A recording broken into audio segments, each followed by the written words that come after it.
welcome. Welcome to episode 1, episode 0, whatever we're going to call this, of Those Catholic Gamers. I'm James, your host, and today I have Connor, my good friend, joining me today. What's up? This is Connor. I am friends with Jam Eyes. Oh my goodness. Yep. And if anyone is wondering, he is that weird and married, so he can actually be that weird. I found someone to put a ring on it, and you know what? It worked out. That it did. So, if you have, listener, found this podcast, you might be wondering, what is this? What is this about? Who are these weirdos who have decided to record themselves and invite total strangers, potentially, to listen to them? Well, that's the point of this episode, is to answer those questions. Yeah, we're just here to hang out and have a good time, talk about our faith, and talk about video games. Yeah, and other things. Of But course, you yeah. gotta have a good time. So, speaking of which, Connor, what are you drinking? I'm drinking Sprite out of my Yeti tumbler because I thought about getting a beer. I'm a big fan of Alaskan Amber. That's one of my go-tos. I have them in the fridge. James did buy them for me because I let him borrow my truck. Yeah, I borrowed your truck. I thought about a beer, but I also gotta keep attention. I have a 2-year-old son at the moment, and he's sleeping, so I gotta keep an ear out for that. Fair enough. Yeah, I am currently drinking 2 Gingers whiskey because it is unfortunately the cheapest whiskey that you can get at Captain Jack's in Bismarck, North Dakota. Give me the strongest, stiffest, cheapest drink so I can podcast. That is still palatable, and 2 Gingers is very good on its own. So, True. Yeah, very true. So, but yeah, so we're just hanging out, having some discussions. But first off, let's focus on what this podcast is actually about. I've had an idea of doing podcasts for actually quite some time now, as Connor, as you can attest. Yes. He's asked me over a couple of years, hey Connor, you want to do a podcast? And I looked at him and I said, I can't really commit to a full podcast. James, I'll give you 10 episodes. And so that's where we're at. That's what my wife gave permission for. So I'm happy to do that. And it'll be fun. I think it'll be a good time just to sit and talk about things that we care the most. Two of some of the things that we care the most about.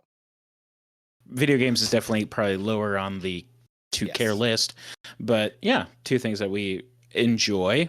What was it? We play video games once a week, about hour and a half on Tuesdays together. Yep. With some other good friends of ours. Yep, we do that Tuesdays, and typically we do stream it. So if you ever want to tune in on Tuesdays, usually it's around like 7:30, depending on the week, depending on how I'm feeling on streaming. Yep, Connor streams. His account is Fatal Condor, so definitely go and watch him as we play. But otherwise, we will be here on this podcast, wherever you can find a podcast, probably for the foreseeable future. I've got quite a few ideas. James has got at least 52 ideas of fun. So we got about a year worth of ideas. We're gonna crank them all out tonight. Yes, how's that sound? Absolutely, 100%. Yeah. I'll have to go get more 2 Gingers, but I'll have to grab another Sprite. Fair enough. So, all right. So, what is this podcast about? So this podcast is about me and my friends discussing video games and our Catholic worldview. It's where we can tell each other stories about different games, our lives as fathers, husbands, and members of the body of Christ. Because of this, I expect that while the podcast's main focus will be video games, our conversation may ramble, as you probably already can figure on Yeah. to other subjects. Yeah, I might be getting a little distracted, that happens. Yeah. Well, I mean, who can blame you? So the goal is to have a said topic with a video game or games. And now there might be a couple of things where we're definitely focusing more on Catholic theology, philosophy, psychology, and how those are correlated or interrelated into video games. But the focus right now is to talk about video games and kind of rate those and see how different things work out. But what kind of content can we expect? Retrospectives, games that we're currently playing on Tuesdays, games from our youth, games that we did or that we played as kids, growing up with video games, and then also talking about different things like genres, the music, video games, storytelling, and of course that once again that intersection of the philosophy and theology into said video games. Yeah. So, Connor, how long have you been playing video games? Great question. I have been playing video games since I was in daycare.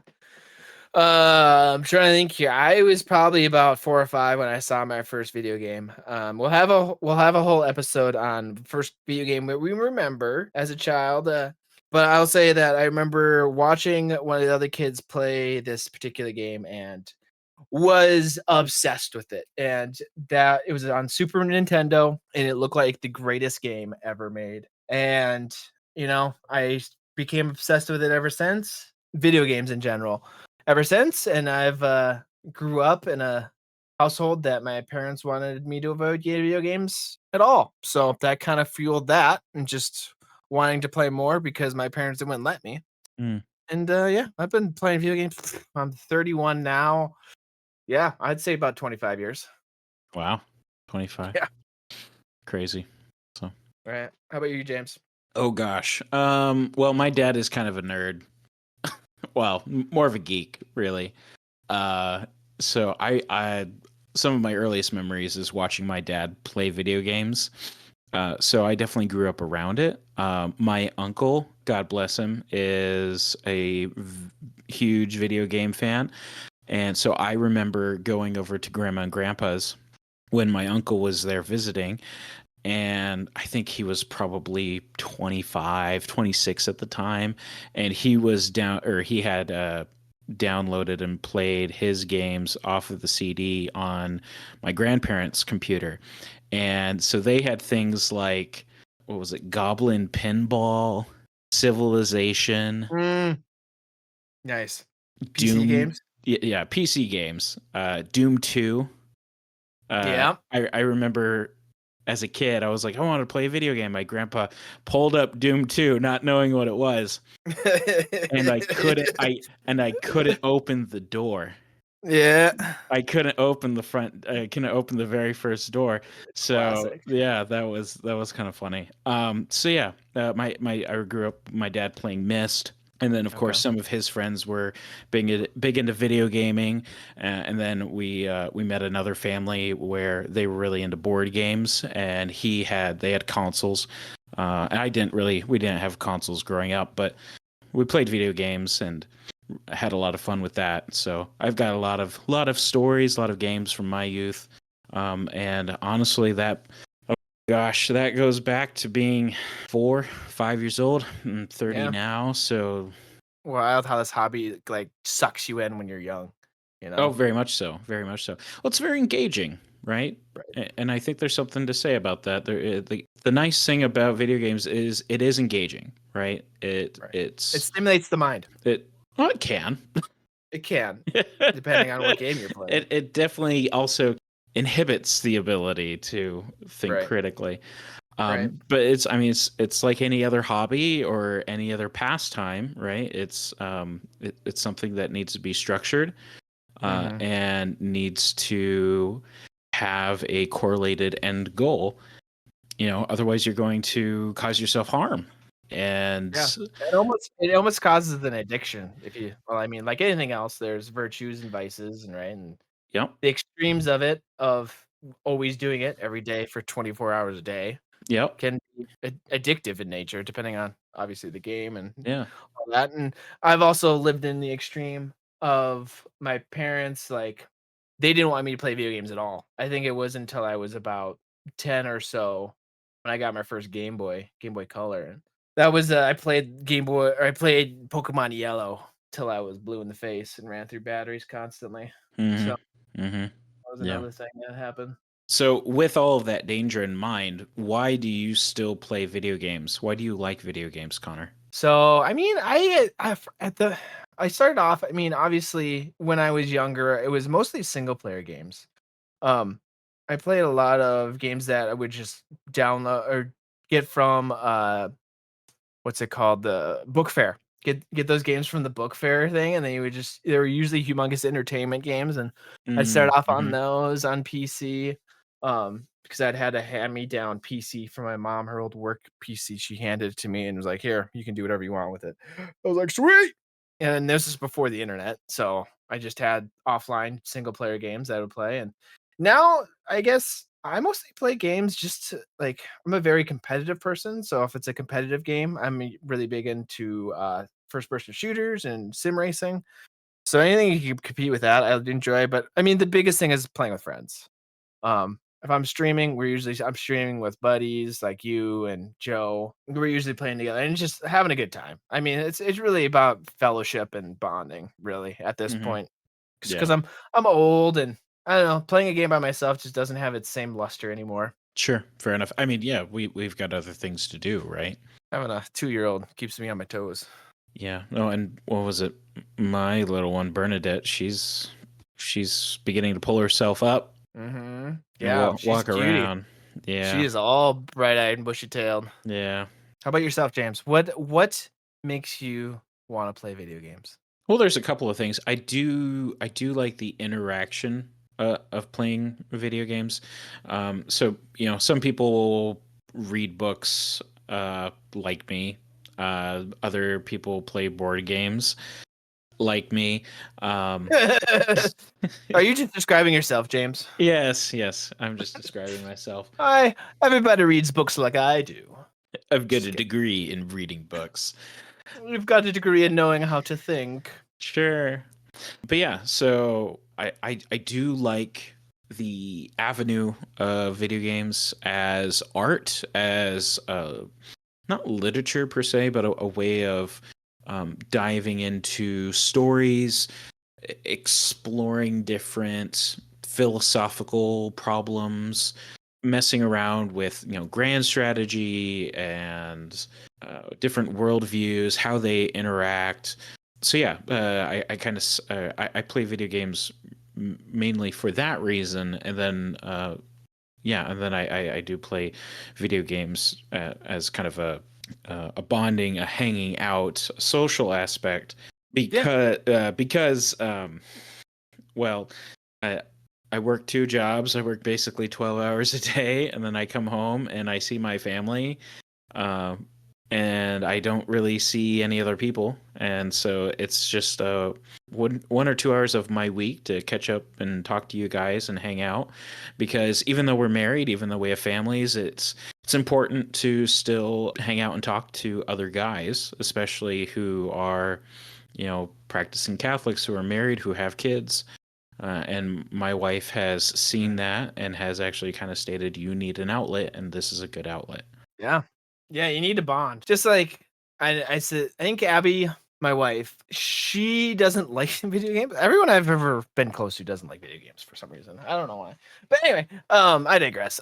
She sees that too as like, okay, this is her time to hang out. And I give her time as many times to hang out with her friends. She works out all the time. So we kind of keep the bonding experience of okay, we both need to have our relationship number two outside Mm-hmm. of our relationship Mm-hmm. with God is number one. And our relationships with our friends are super important too. Like those are the ones that keep us social, just like the needs of the human to be able to be social in multiple facets of prayer and relationships and friendships. Like it is important. And so I think that's kind of how she sees it. She gives me the green flag sometimes and then the red flag when things go crazy upstairs and poop hits the wall. And yeah, we make it happen.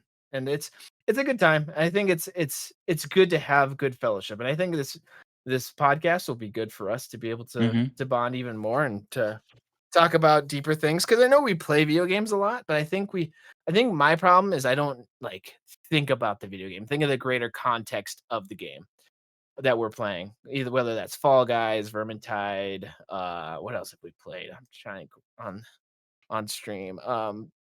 Keep Talking and Nobody That's a lot of fun. Explodes. That was a fun one. First person FPS chess. That was fun. I don't think you've ever played that, but that's a lot of fun too. Underlords.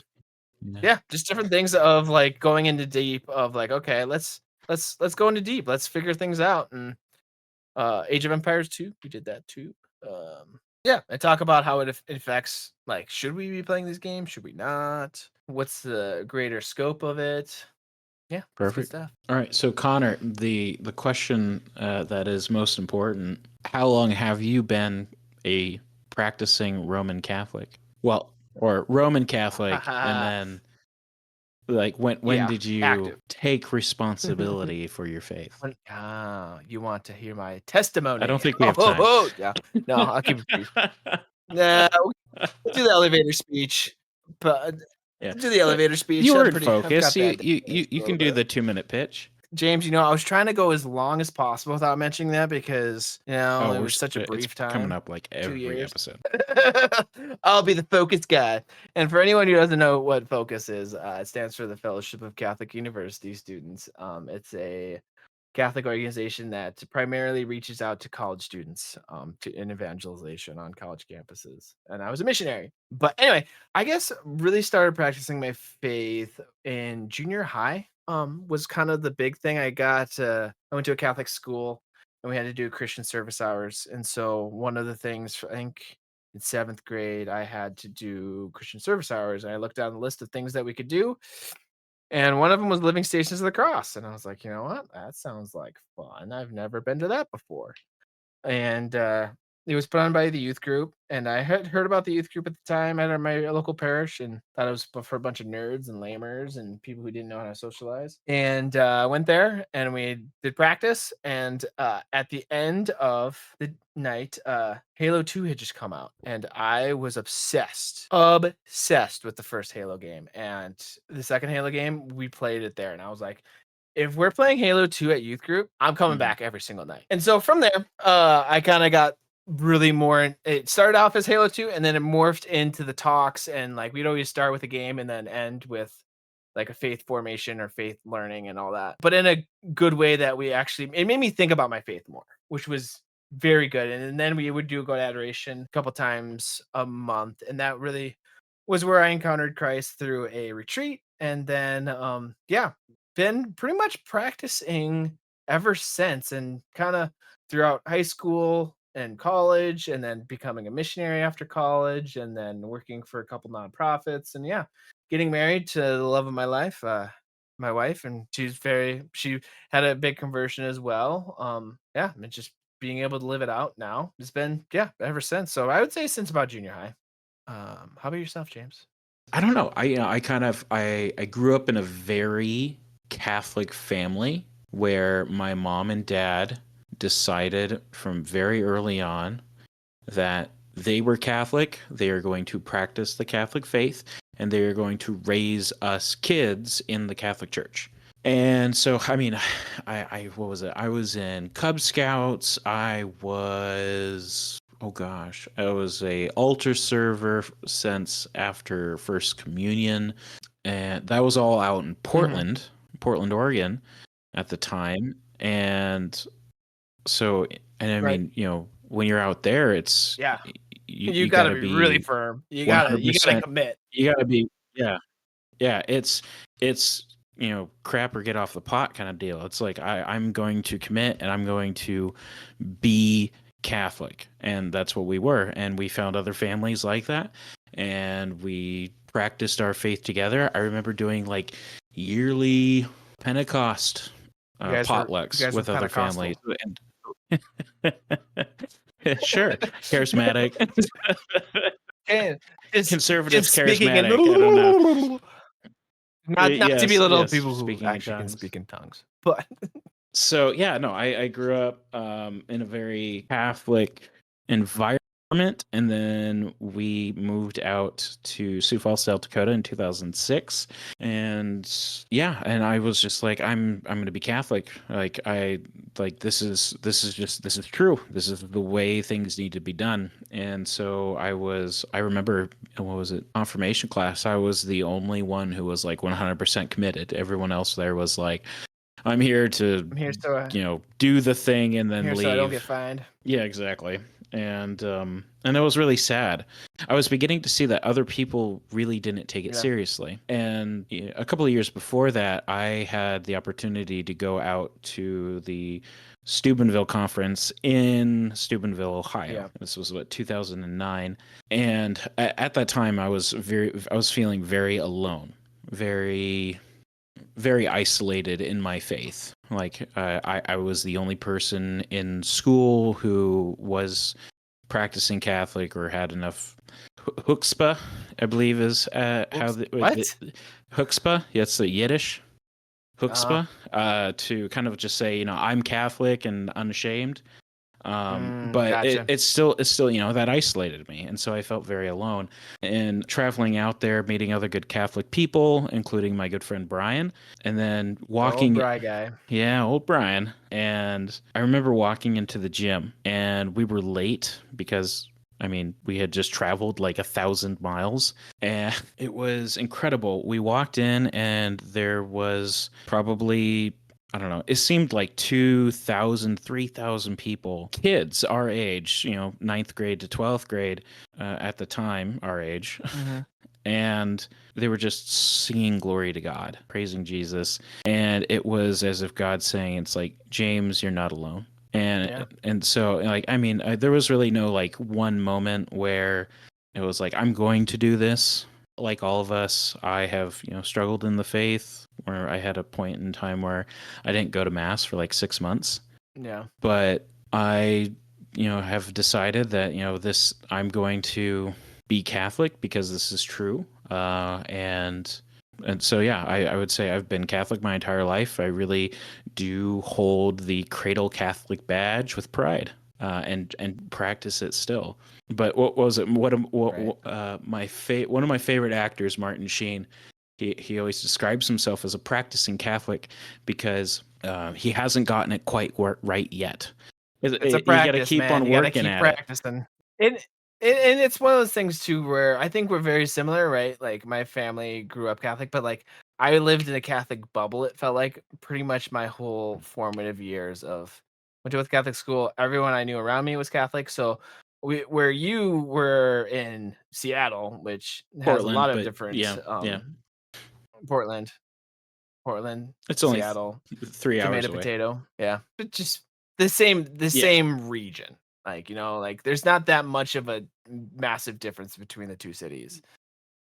Where I kind of grew up with it and I didn't really have my falling Well, away until about after I was a missionary. But and it's crazy how the Lord just kind of keeps bringing us back. hmm He never goes away. He never leaves us. We just don't recognize that. And I was listening the other day where sin just kind of cover my eyes at times, right? Where you get into sin and that would coat my lenses of my eyes to not seeing him where he was at and acting. So and then just finding where he does act and then coming back and finding a point and ups and downs, and nobody's ever truly perfect in their faith, but we always get better, just like you said, just got to keep practicing. all right. Before we button this up, a couple or one last question, Connor. What podcasts besides this one do you listen to? Oh, Yeah, do I listen to a couple different things. I listen to a daily podcast every day. It's an economic podcast called the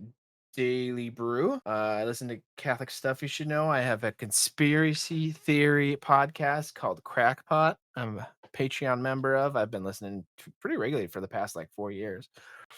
And those are kind of the big three. I have a couple automotive. I'm big into Formula One, so I have a couple Formula One podcasts I listen to after the race that kind of go over things.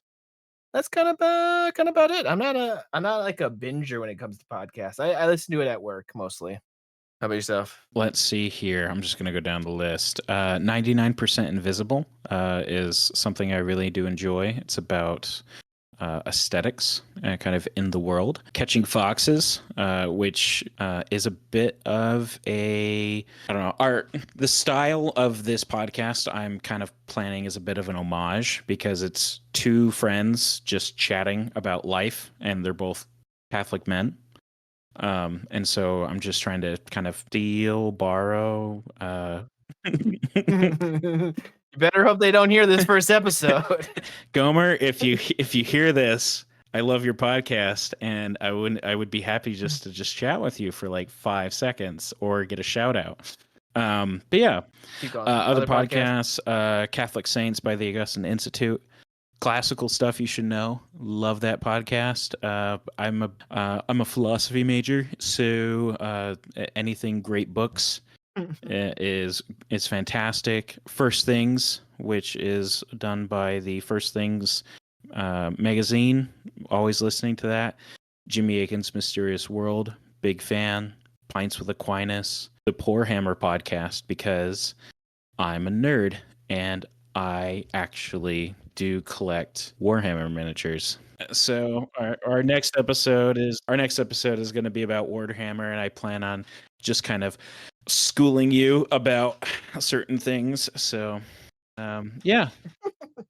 Well, hopefully people want to hear that. They can listen to episode 2, which will be out in about a week, hopefully. So all right, just a note for everyone who is listening. I just want to clarify, we are not professional theologians or philosophers, political theorists, nor game designers. We are merely Catholic guys who enjoy video games. Anything said in error is done by mistake. If you are a real Catholic theologian and do end up listening to this podcast, first off, wow. You have like probably other better things to do, but yeah, I'm surprised if you're an actual theologian. I'm surprised you're actually listening to this podcast. Yeah. Oh, and just reach out, and we'd be happy to have you on. But also, if we are into error, please notify us. You can email us at CatholicGamersPod, P as in Paul, OD, at gmail.com. That is CatholicGamersPod at gmail.com. Otherwise, you should be able to find us anywhere podcasts are found, although with everything coming up, it might take a couple of weeks for everything to kind of show up. But right now, we are on Apple Podcasts and on Podbean. Otherwise, thank you for listening, and we'll see you in the next one.